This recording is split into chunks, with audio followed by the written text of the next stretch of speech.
Annamalai, BJP தமிழ்நாடை பொறுத்த வரைக்கும் இது ரெண்டையும் பிரித்து பார்க்க முடியாது. இந்த ரீசெண்ட் டைம்ஸில் 2-3 வருஷத்தில் அண்ணாமலைக்கு அப்படி ஒரு அட்டென்ஷன் கிடச்சிருக்கு.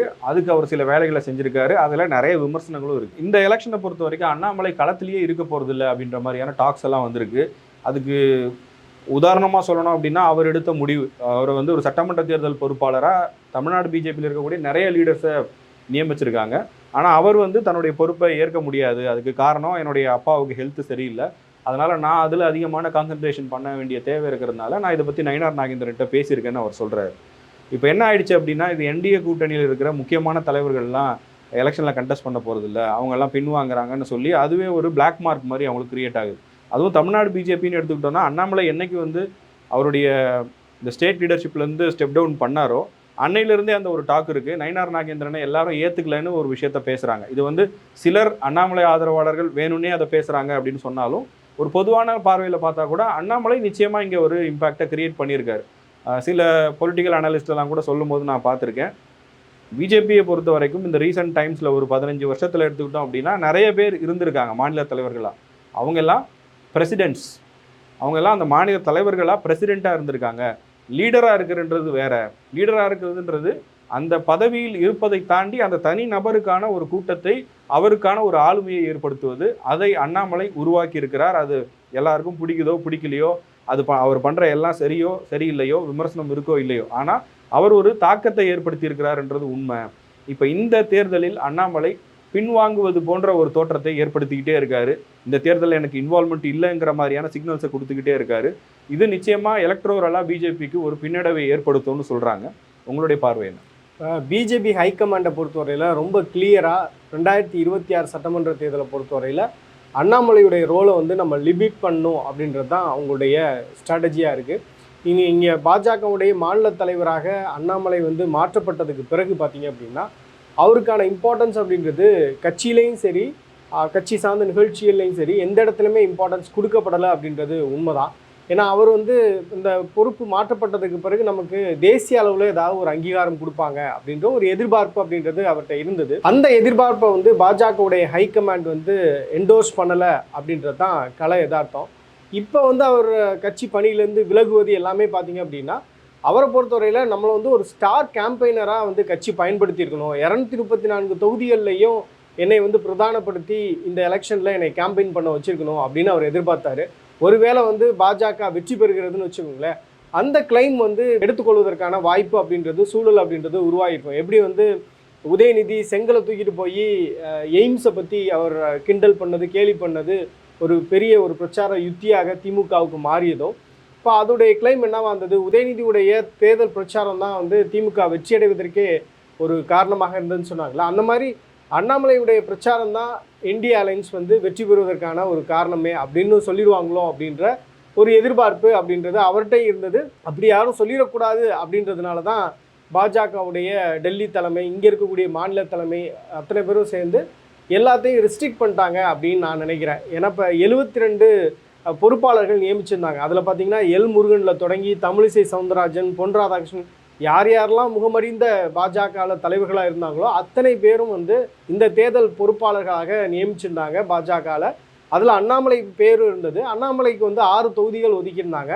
குறிப்பாக பார்த்தீங்கன்னா சிங்காநல்லூர், அப்புறம் மதுரை சவுத்து, அப்புறம் இங்கே இருக்கக்கூடிய விருகம்பாக்கம், இது மாதிரி நிறைய தொகுதிகள் இருந்தது. இந்த 6 தொகுதிகள்லையும் பார்த்தீங்கன்னா அவர் பிரச்சாரம் மேற்கொள்வார். அந்த பிரச்சாரத்துக்கான திட்டமிடல், அங்கே யாரை வேட்பாளராக நம்ம நியமிக்கணுன்ற பரிந்துரை, அப்புறம் கூட்டணி கட்சிகள் சார்பில் யாராவது போட்டியிடுறாங்க அப்படின்னா அவர்களை வலு சேர்ப்பது அப்படின்னு நிறைய தேர்தல் பணி அப்படின்றது அவருக்கு கொடுக்கப்பட்டிருந்தது. அவரை பொறுத்தவரையில் என்னை 6 தொகுதிக்குள்ளே சுருக்கிக்கணும்னு நீங்கள் நினைக்கிறீங்க, நான் அப்படி கிடையாது அப்படின்றதுனால தான் தன்னுடைய தந்தையுடைய உடல்லையோ ஒரு காரணமாக காட்டி இந்த பொறுப்புலேருந்து விலகி இருப்பதாக நான் பார்க்குறேன். இப்போ அண்ணாமலையினுடைய தேவை அப்படின்றது 234 தொகுதிக்கும் இருக்கான்ற கேள்வியும் வருது இல்லையா. அவர் ஒரு ஸ்டேட் லீடர்ஷிப்பில் இருந்திருக்காரு, அவருக்கு ஒரு தாக்கம் இருக்குது அப்படிங்கிற விஷயங்களை யாரும் மறுக்க போகிறது கிடையாது.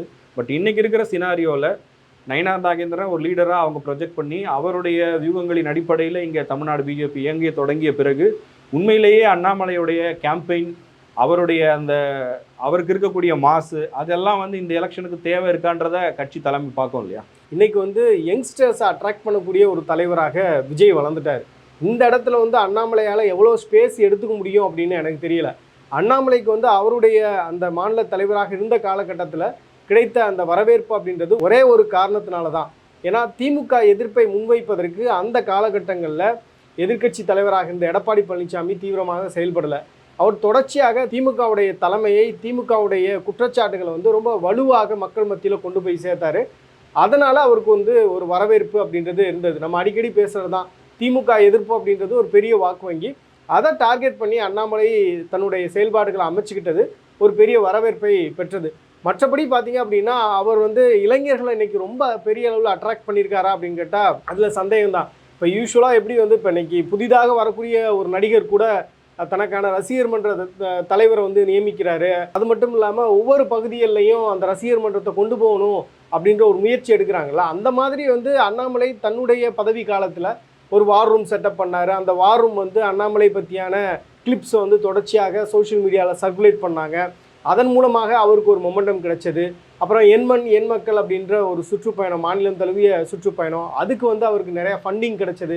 நிறைய பேர் வந்து ஸ்பெண்ட் பண்ணாங்க.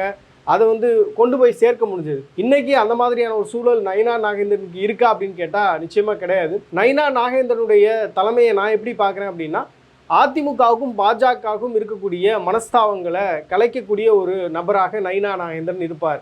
ஏற்கனவே அந்த கட்சியிலேருந்து வந்த ஒருத்தர் தான். ஸோ இப்போ சுமூகமாக இந்த அலைன்ஸை வந்து ஒரு வெற்றி பாதைக்கு கொண்டு போகக்கூடிய ஒரு நபராக நயினார் நாகேந்திரன் இருப்பார். நல்ல ஒரு கோஆர்டினேட்டராக இருப்பார்னு சொல்லி தான் இன்றைக்கி நயினார் நாகேந்திரனை அப்பாயின்ட் பண்ணியிருக்காங்க. அதனால் இதை தாண்டி அவருக்கும் பெரிய ஆம்பிஷன் அப்படின்றது கிடையாது. இந்த 2026 சட்டமன்ற தேர்தலை பொறுத்தவரையில் என்டிஏ அலைன்ஸ் வந்து வலுவாக இருக்கணும். அதிமுக மனம் கோணாமல் இந்த தேர்தலை நம்ம சந்திக்கணும் அப்படின்றது தான் பாஜக தலைமை எடுத்திருக்கக்கூடிய நிலைப்பாடாக இருக்குது.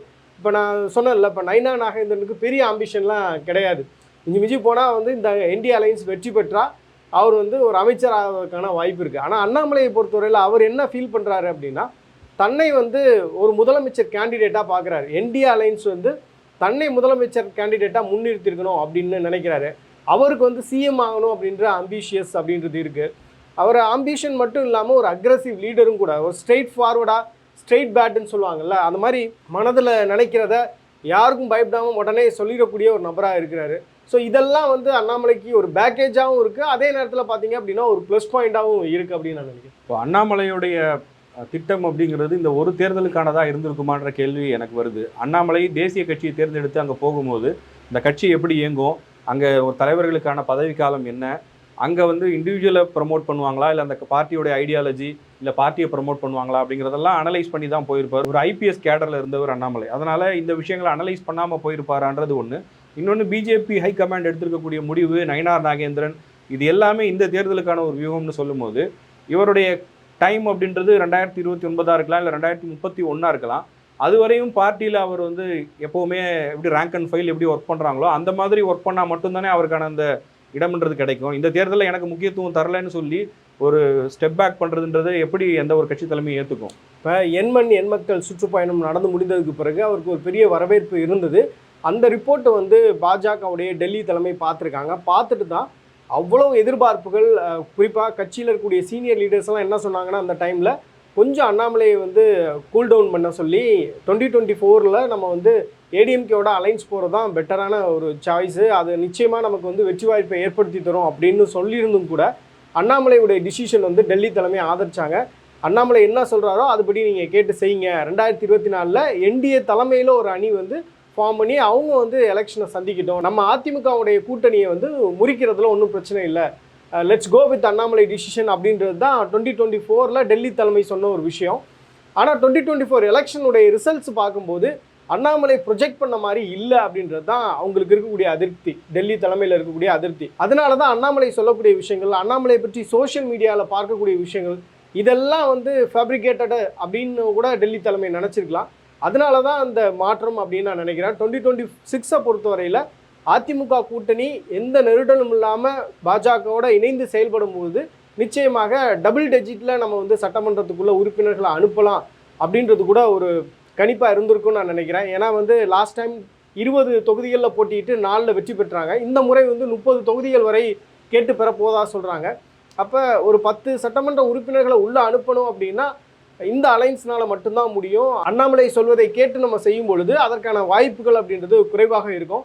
ஏன்னா கடந்த காலங்களில் அண்ணாமலை வந்து ரொம்ப அக்ரெசிவாகவே எடப்பாடி பழனிசாமியை கிரிட்டிசிசம் பண்ணி பேசியிருக்கிறாரு. ஸோ அதெல்லாமே வந்து ஒரு ட்ரோல் மெட்டீரியலாக மாறும்ல. ஸோ அண்ணாமலையை பொறுத்தவரையில் பாஜகவுக்கு ஒரு லாங் டேர்ம் பிளான் இருக்குது. இப்போ 2031ன்னு பார்க்கும்போது உங்களுக்கு அரசியல் களமே வந்து தமிழ்நாடு அரசியல் களமே மாறி இருக்கும். ஒரு பக்கம் திமுகவுடைய தலைவராக உதயநிதி மாறி இருப்பதற்கான வாய்ப்பு இருக்குது. விஜய் இன்னும் ஒரு பெட்டர் மெச்சூரிட்டியோட தாவேக்காவுடைய ஒரு தலைவராக ஒரு முக்கியமான நபராக வந்திருப்பார். இன்னொரு பக்கம் பார்த்தீங்கன்னா என்டிஏ அலைன்ஸை லீட் பண்ணக்கூடிய ஒரு தலைவராக அண்ணாமலை வருவதற்கு கூட வாய்ப்பு இருக்குது. ஆனால் இதற்கெல்லாம் வந்து அண்ணாமலைக்கு ரொம்ப ஒரு பேஷியன்ஸ் டோலரன்ஸ் சொல்லுவாங்களா, ரொம்ப பொறுமையை அவர் வந்து கடைபிடிக்க வேண்டிய ஒரு தேவையும் அவருக்கு இருப்பதாக தான் நான் பார்க்குறேன். ஏன்னா அவர் வந்து தொடர்ச்சியாக தன்னை முன்னிறுத்தலை அப்படின்ற ஒரு அதிருப்தியை வெவ்வேறு செய்தியாளர்கள் சந்திப்பில் காமிச்சிட்ருக்காரு. இது எல்லாமே வந்து பாஜகவுடைய டெல்லி தலைமை கணக்கில் கொள்வாங்க அப்படின்னு தான் நினைக்கிறேன். ஏன்னா பாஜகவுடைய மற்ற தலைவர்கள் செய்ய முடியாததை அண்ணாமலை செய்ததற்கு முக்கியமான காரணம் அவர் வந்து ரிலீஜியஸ் பெர்ஸ்பெக்டிவில் தன்னுடைய ஆதரவாளர்களை திரட்டலை. அவர் வந்து வளர்ச்சியை முன்னிறுத்தினார். அது மட்டும் இல்லாமல் திமுகவை கடுமையாக விமர்சிப்பதன் மூலமாக அவருக்கான ஒரு செல்வாக்கை வந்து அவர் அதிகரித்து கொண்டார். இதெல்லாம் தான் முக்கியமான காரணமாக இருந்தது. ஸோ இப்போ அண்ணாமலையை பொறுத்தவரையில் தன்னுடைய ஆதரவாளர்கள் தன்னை ஆதரிக்கணும், இந்த தேர்தலை பொறுத்தவரையில் தனக்கான இம்பார்ட்டன்ஸ் கிடைக்கணும் அப்படின்றது அவருடைய நியாயமான எதிர்பார்ப்பு. ஆனால் டெல்லி தலைமையை பொறுத்தவரையில் அண்ணாமலைக்கு ஒரு லாங்கர் விஷன் வச்சுருக்காங்க அப்படின்னு தான் தோணுது. இங்கே நீங்கள் சொன்ன மாதிரி தமிழ்நாட்டில் விஜயோடைய அரசியல் ரீதியான வளர்ச்சி அப்படின்றது நாளுக்கு நாள் அதிகமாகுது. இன்னொரு பக்கம் உதயநிதியை டிஎம்கே ரொம்ப கரெக்டாக பொசிஷன் பண்ணி ஒரு தொலைநோக்கு பார்வையோடு ட்ராவல் பண்ணுறாங்க. இந்த மாதிரியான ஒரு அரசியல் களத்தில் தமிழ்நாட்டில் பிஜேபி வளரணும்னு முயற்சி பண்ணும்போது ஒவ்வொரு 3 ஆண்டுகளுக்கு ஒரு முறை ஒரு தலைவரை மாற்றுவது, அந்த தேர்தலுக்கான ஒரு வியூகம் அமைப்பதுன்னு அவங்க ஒவ்வொரு முறையும் முயற்சி பண்ணி போயிட்டே இருக்காங்க. அதுக்கு சில காரணங்களும் சொல்லப்படுது. அண்ணாமலை மாதிரி ஒருத்தரை அவங்க ஃபைண்ட் அவுட் பண்ணியிருக்காங்க. அவருக்கு இன்னொரு 10-15 வருஷம் 20 வருஷம் இங்கே தமிழ்நாட்டில் பொலிட்டிக்கலாக ட்ராவல் பண்ணுறதுக்கு ஒரு ஸ்கோப் இருக்குதுன்னு சொல்லும்போது அவரை சரியான இடத்துல பயன்படுத்தணுன்ற அவங்க ஆதரவாளர்கள் வைக்கிற கருத்துலையும் தவறு இருக்கிறதா பார்க்க முடியாது. ஏன்னா இப்போ விஜயோட வளர்ச்சி அதிகமாக இருக்கும்போது விஜயை எதிர்த்து பேச வேண்டிய தேவையும் எல்லா கட்சிகளுக்கும் இருக்குது. அதுக்கு சரியான உதாரணம் தான் சீமான். விஜய் வர வரையும் அவர் வந்து விஜய்க்கு ஆதரவான நிலைப்பாட்டை எடுத்தார். முதல் மாநாடு வரைக்கும் அப்படியான ஒரு ஸ்டாண்டில் இருந்தார். என்னைக்கு வந்து விஜய் சீமானோடு சேர போகிறதில்லைன்னு தெரிஞ்சுதோ அன்னையிலேருந்து நாம் தமிழர் கட்சி தான் இன்றைக்கி பெரிய சவாலாக இருக்குது. நாம் தமிழர் கட்சியோட சாட்டை துரைமுருகன் ஒருத்தர் போடுற வீடியோவே டிவி கேட்க மிகப்பெரிய ஒரு தலைவலியை சோஷியல் மீடியாவில் ஏற்படுத்துது. செய்தியாளர் சந்திப்புகளில் சீமான் வைக்கிற கேள்விகளும் அப்படி தான் இருந்துச்சு. விஜய் அதுக்கு பதில் சொல்லலைன்னா கூட அவங்க வந்து டிஃபரன்ஷியேட் பண்ணி காமிக்கிறாங்க. இளைஞர்களை வாக்களிக்கக்கூடிய இளைஞர்கள் மத்தியில் சினிமா மோகத்தோடு இருக்கிறவங்க அங்கே போங்க, ஆனால் ஒரு சித்தாந்த ரீதியாக அரசியல் அணுகணும்னு நினைக்கிறவங்க ஏன் பின்னாடி வாங்கன்னு சொல்லி சீமான் வந்து அவருக்கான ஆடியன்ஸை அவருக்கான வாக்காளர்களை ரொம்ப தெளிவாக உருவாக்குறாரு. ஆனால் பிஜேபி அந்த இடத்துல ஃபெயில் ஆகிற மாதிரி தானே தெரியுது. திமுக எதிர்ப்பு பண்ணுற அதே நேரத்தில் அதிமுகவா அவங்களுக்கு பிரச்சனை இல்லை, தோழமை சக்தியாக இருக்காங்க. பட் விஜயும் அவங்களுடைய எதிரின்னு சொல்லும்போது அண்ணாமலை சொன்ன அந்த ஸ்டேட்மெண்ட் தான் எனக்கு ஞாபகம் வருது. நான் இன்னும் விஜயை அடிக்கவே ஆரம்பிக்கலன்னு அவர் சொல்கிறார்.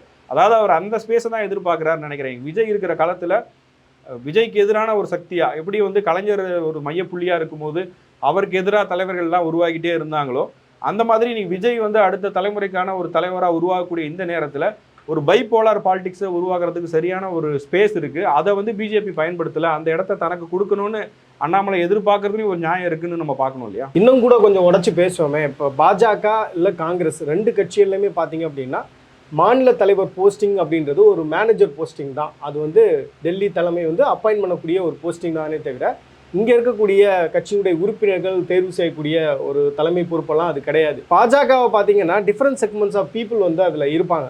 ஒன்று ஆர்எஸ்எஸ் உடைய ஐடியாலஜி படி டிசிப்ளினாக வரக்கூடியவர்களாக இருப்பாங்க. ரெண்டாவது பார்த்தீங்கன்னா உங்களுக்கு வந்து அந்த கேடர்ஸே பார்த்தீங்கன்னா தீவிர ஹிந்துத்துவா ஃபாலோ பண்ணக்கூடிய சனாதன வழிமுறைகளை ஃபாலோ பண்ணக்கூடியவர்களாக இருப்பாங்க. அப்புறம் வந்து பிஸ்னஸ்மேன் கம்யூனிட்டிலேருந்து நிறைய பேர் வருவாங்க. இதெல்லாமே வந்து அந்த பாஜகவில் ஒவ்வொரு அங்கமாக இருக்கக்கூடிய ஒரு பார்ட்ஸாக நம்ம வச்சுக்கலாம். இப்போ இந்த இடத்துல வந்து எல்லாத்தையும் அனுசரித்து போகக்கூடிய ஒரு தன்மை அப்படின்றது ரொம்ப இம்பார்ட்டண்ட்டு. நீங்கள் நினச்ச மாதிரி உடனே வந்து அக்ரெசிவாகவோ இல்லை நீங்கள் நினைப்பதை வந்து உடனடியாக செயல்படுத்தணுமோ அப்படின்ற மாதிரியான விஷயங்களாக தடாலடியாக நீங்கள் எதுவுமே செய்ய முடியாது. இந்த கட்சிகளில் இருக்கக்கூடிய பிரச்சனைகளே அதுதான். இது காங்கிரஸில் இருக்குது. காங்கிரஸை பொறுத்தவரையில் உங்களுக்கு வந்து கட்டற்ற சுதந்திரம் இருக்குது. உங்களுடைய கருத்துக்களை எப்போ வேணாலும் நீங்கள் சொல்லலாம், யார்கிட்ட வேணாலும் சொல்லலாம், எப்படி வேணாலும் சொல்லலாம். ஆனால் பாஜகவில் வந்து அப்படி சொல்ல முடியாது. பாஜகவை பொறுத்தவரையில் பார்ட்டி வித் டிசிப்ளின் அப்படின்னு சொல்கிறாங்களா, அது மாதிரி கட்சியுடைய தலைமை என்ன சொல்லுதோ அதான் கடைசி தொண்டன் வரையும் ஃபாலோ பண்ணும் அப்படின்றது தான் காங்கிரஸுக்கும் பாஜகவுக்கும் இருக்கக்கூடிய டிஃப்ரென்ஸ். வேறஸ் காங்கிரஸில் நீங்கள் வந்து என்ன வேணாலும் பேசலாம், வேறஸ் பிஜேபியில் வந்து உங்களுக்கு பேசக்கூடிய அந்த இது வந்து கொஞ்சம் ரெஸ்ட்ரிக்டடாக இருக்கும் அப்படின்றது தான் அது. அண்ணாமலை பொறுத்தவரையில் அவருடைய ஸ்டாண்டு கரெக்டு. அவரை பொறுத்தவரையில் என்ன நினைக்கிறாரு அப்படின்னா, பர்சனாலிட்டி ட்ரிவன் பாலிடிக்ஸ் அப்படின்றது தமிழக அரசியல் களத்தில் ஒர்க் ஆகும். ஸோ பர்சனாலிட்டி ட்ரிவன் பாலிடிக்ஸ்னால் நீங்கள் வந்து இன்னொருத்தருக்கு எதிராக நீங்கள் பைப்போலராக நீங்கள் கண்டெஸ்ட் பண்ண முடியும், உங்களுடைய கருத்துக்களை ரொம்ப அக்ரெசிவாக வெளிப்படுத்த முடியும். இப்போ எப்படி வந்து திமுகவுக்கு எதிராக அவர் தன்னுடைய கருத்துக்களை வலுவாக பதிவு செய்ததுனால அவருக்கு ஒரு அட்டென்ஷன் கிடைச்சதோ, அதே மாதிரி வந்து இன்னைக்கு புதிதாக ஒரு நடிகர் அரசியல் களத்துக்குள்ளே வந்திருக்கிறாரு. இப்போ அந்த நடிகரை அட்டாக் பண்ணும்போது நிச்சயமாக அவருக்கான அந்த பிரபல்யத்தன்மை உயர்வதற்கான வாய்ப்பு இருக்குது. ஸோ இந்த மாதிரி ஸ்பேஸ் அரசியல் களத்தில் இருந்தும் கூட தன்னை வந்து ரொம்ப சுருக்கி பயன்படுத்தணும்னு பாஜக தலைமை நினைப்பதை அவரால் வந்து சகிச்சிக்கவே முடியல. அதனுடைய வெளிப்பாடு தான் வந்து ஒவ்வொரு முறையும் அவர் செய்தியாளர்களை சந்திக்கும் போது ஏதாவது ஒரு கூடுதல் தகவலாக தன்னுடைய அதிருப்தியையும் அவர் வெளிப்படுத்துறாரு அப்படின்னு நான் பார்க்குறேன். தமிழ்நாடு பிஜேபி, அதில் அண்ணாமலையினுடைய செயல்பாடுகள், அவர் என்ன எதிர்பார்க்கிறார் அரசியல் களத்துக்குள்ள, ஒருவேளை இந்த தேர்தல் களத்திலிருந்து பின்வாங்கினா என்ன மாதிரியான தாக்கம் தமிழ்நாடு பிஜேபிக்குள்ளே இருக்கும், அவங்களுடைய எலெக்ஷன் ரிசல்ட்டில் இருக்கும்ன்றதை பற்றி டீட்டெயிலாக அனலைஸ் பண்ணியிருக்கோம். உங்களுடைய ஒப்பீனியன் என்ன அப்படிங்கிறத கமெண்ட் செக்ஷனில் சொல்லுங்கள்.